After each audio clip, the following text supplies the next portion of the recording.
So we have a board with a box on it, and it is slowly tilted to a larger and larger angle. So essentially we have a ramp.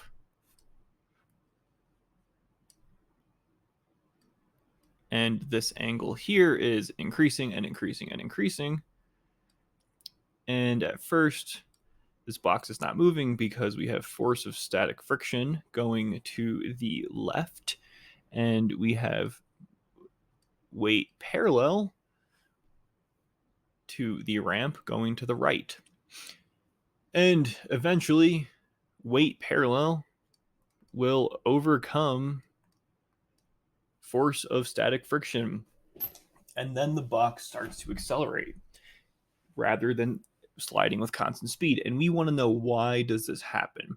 So the first thing to think about is that when we overcome static friction, the box then is undergoing